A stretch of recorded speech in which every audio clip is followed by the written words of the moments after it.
선생님, 요즘 따라 자꾸 멍해지고 깜빡깜빡해요. 계단 오를 때 다리에 힘도 안 들어가고요. 혹시 치매일까요? 얼마 전 제 진료실에 온 63세 여성 환자분의 이야기입니다. 건강을 위해 하루 두 끼만 소식하고 저녁은 아예 굶는 생활을 6개월째 이어오셨죠. 그런데 어느 날부터 대화 중에 말을 잇고 물건 둔 곳을 기억 못하면서 불안감이 커지셨다고 합니다. 검사 결과는 어땠을까요? 근육량이 급격히 줄었고 단백질과 비타민 B12 수치는 정상 이하, 영양 결핍이 분명히 보였고 기억력과 집중력 저하의 원인도 여기에 있었습니다. 혹시 여러분도 이 나이에 많이 먹으면 안 되지 하며 식사량을 줄이고 계신가요? 그런데 그 소식이 오히려 우리 뇌와 몸을 망치고 있다면 어떨까요?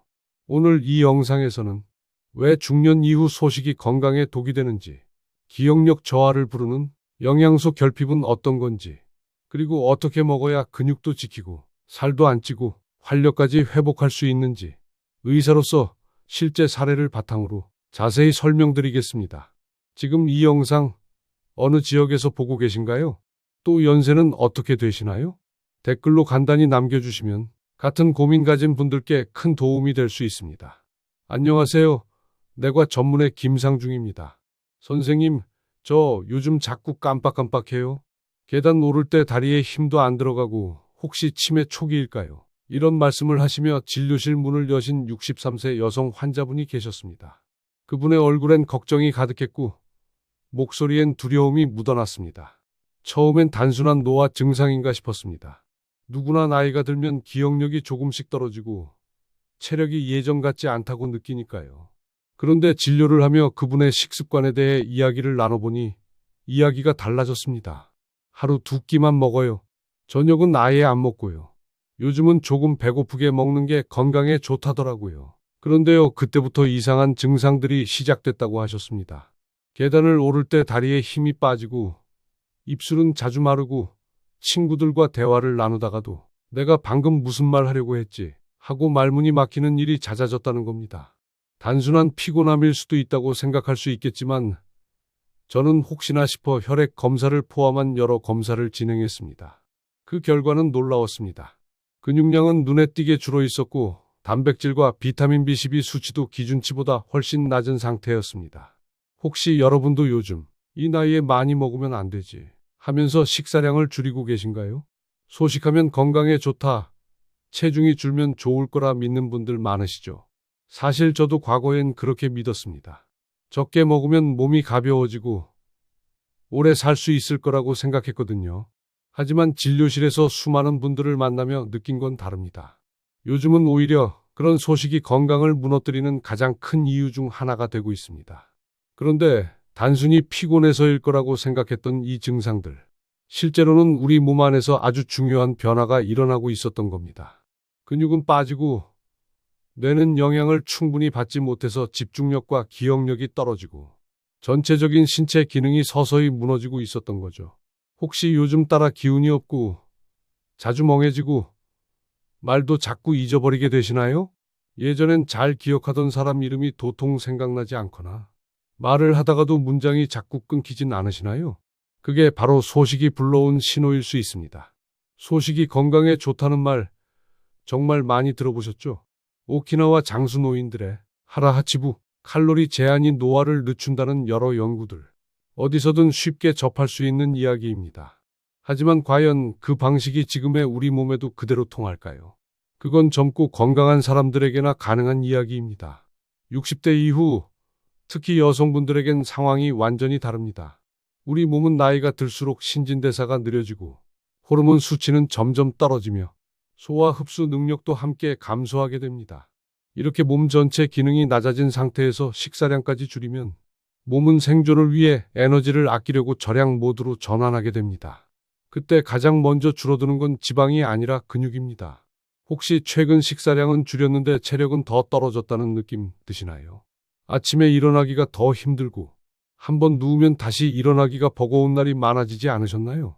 단백질이 부족하면 근육 유지가 어려워지고 그에 따라 기초 대사량도 낮아집니다. 결국 덜 먹었는데도 살은 더 찌고 항상 피곤하고 조금만 움직여도 숨이 차고 무릎이나 허리 통증이 더 심해지게 됩니다.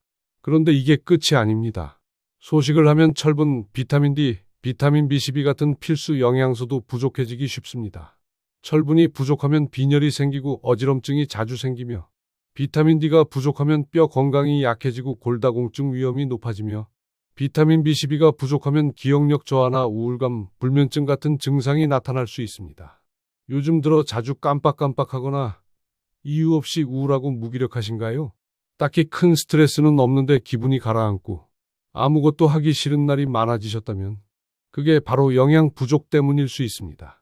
특히 폐경 이후에는 에스트로겐 감소로 인해 뼈가 약해지는데 여기에 소식까지 겹치면 칼슘, 단백질, 마그네슘 섭취가 줄면서 골밀도가 더 빠르게 떨어지게 됩니다. 그럼 이제 질문이 생기죠. 그럼 많이 먹어야 하나요? 정답은 아닙니다. 핵심은 얼마나 먹느냐가 아니라 무엇을 먹느냐입니다. 하루 2에서 3끼를 일정하게 유지하면서 단백질을 충분히 섭취하고 채소와 통곡물, 건강한 지방까지 고루 포함된 식사. 이게 바로 건강한 식사의 기준입니다. 아침 식사 혹시 거르고 계신가요? 커피 한 잔으로 아침을 대신하는 분들 정말 많습니다. 그런데 아침을 거르면 하루 전체 에너지 리듬이 무너질 수 있습니다. 특히 아침엔 단백질과 지방을 함께 드셔야 하루 에너지가 안정적으로 유지됩니다. 하루 단백질 섭취량 기준은 체중 1kg당 1g 이상입니다. 체중이 60kg이라면 하루 60g 이상의 단백질이 필요하다는 뜻입니다. 예를 들어 아침엔 달걀 2개와 두부, 점심엔 생선이나 닭가슴살, 저녁엔 콩요리나 나물 중심으로 식단을 구성해 보세요. 이건 많이 먹는 식사가 아니라 영양 밀도 높은 식사입니다. 그리고 실제로 이런 식단 변화가 어떤 효과를 줄까요? 다시 그 환자분 이야기로 돌아가 보겠습니다. 저는 그분께 식사량을 무작정 늘리기보단 단백질과 좋은 지방, 필수 영양소 중심으로 식단을 바꿔보자고 권해드렸습니다. 그리고 2달 후 체중은 1.5kg 늘었지만 근육량은 분명하게 증가했고 무기력감과 기억력 저하 증상도 거의 사라졌습니다. 그분이 하신 말이 아직도 기억에 남습니다.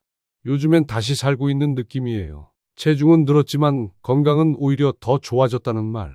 바로 이게 핵심입니다. 정리해보면요. 소식은 젊을 땐 효과 있을 수 있지만 중년 이후엔 건강을 해칠 수 있습니다. 얼마나 먹느냐보다 무엇을 어떻게 먹느냐가 중요합니다. 단백질, 비타민, 건강한 지방은 중년 이후 건강의 기본이자 회복의 열쇠입니다. 여러분은 지금 하루 몇 끼 드시고 계세요? 예전에 식사량을 줄였던 경험이 있다면 그 후 어떤 변화가 있었는지도 댓글로 나눠주세요.